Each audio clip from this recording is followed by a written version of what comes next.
Shalom Bapak Ibu Saudara sekalian, jumpa lagi dalam perenungan firman Tuhan kali ini.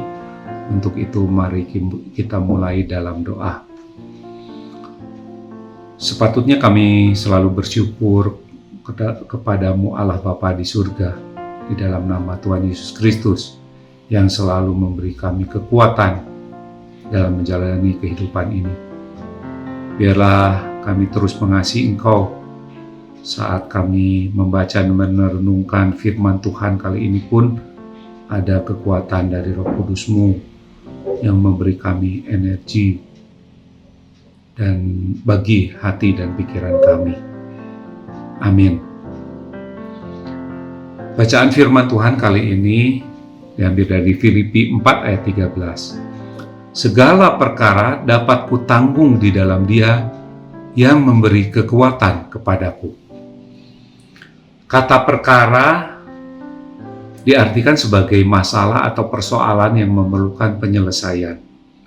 Secara teori di zaman ini, dalam kaitannya dengan hukum, perkara dapat dibedakan menjadi dua macam, yaitu yang pertama, perkara yang mengandung sengketa atau perselisihan di mana terdapat kepentingan atau hak yang dituntut oleh pihak yang satu terhadap pihak yang lain.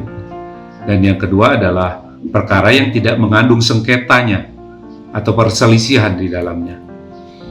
Dalam bacaan kita kali ini, sang penulis surat Filipi, yaitu Rasul Paulus, mengangkat kata perkara ini sebagai hal kekurangan maupun kelimpahan, sebagai latar belakang kisahnya, bacaan-bacaan sebelumnya.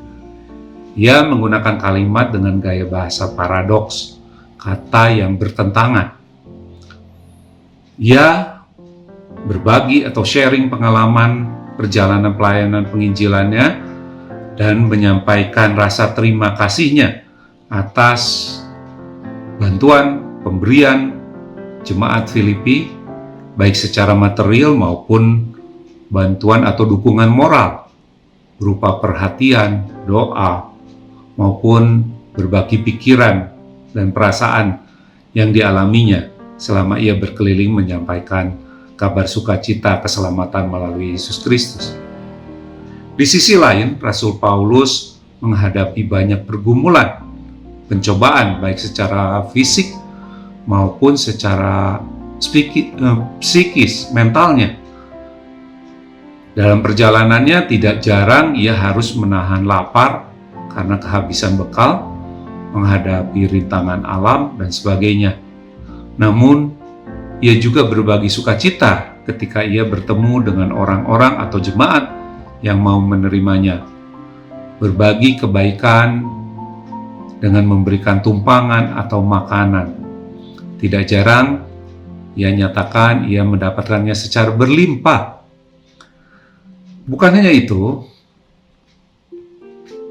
Rasul Paulus juga seringkali mendapatkan pertentangan, penolakan, bahkan mendapat penganiayaan dalam memberitakan Injil ini.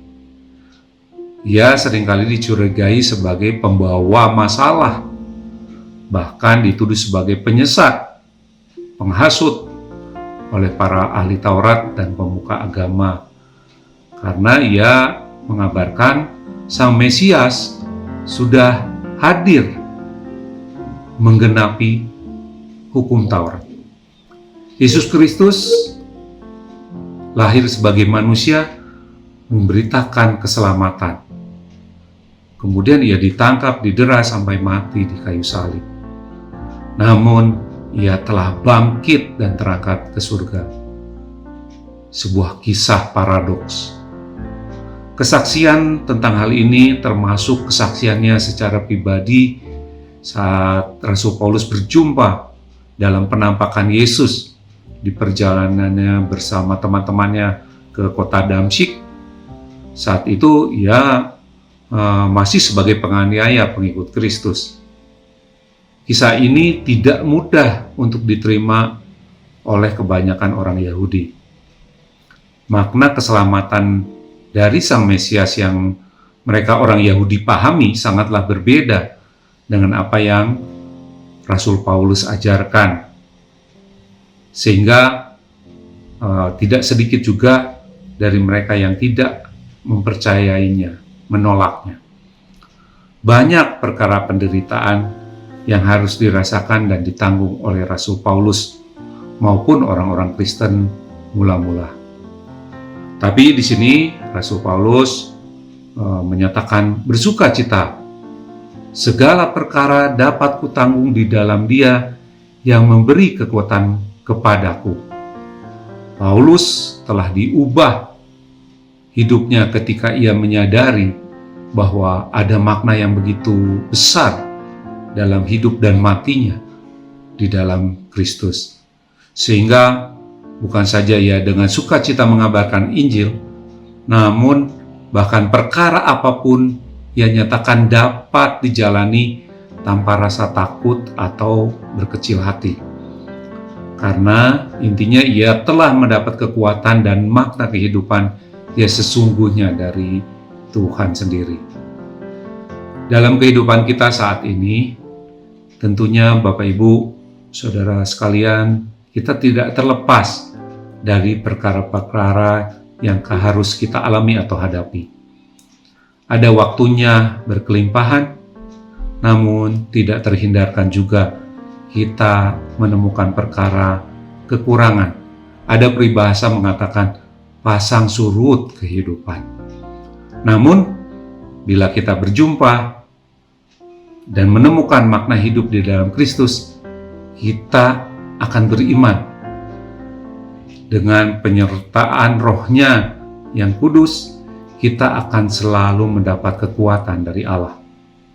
Untuk itu, kita harus selalu bersandar pada iman kepada Kristus, Sang Sumber kekuatan itu, dan tak jemu-jemunya melayani, mengasihi Dia di dalam setiap perkara kehidupan kita, saat duka maupun suka. Ingat selalu ada kelimpahan dalam kehidupan kekal bersamanya sebagai buah dari iman. Amin. Tuhan Yesus memberkati kita semua. Shalom.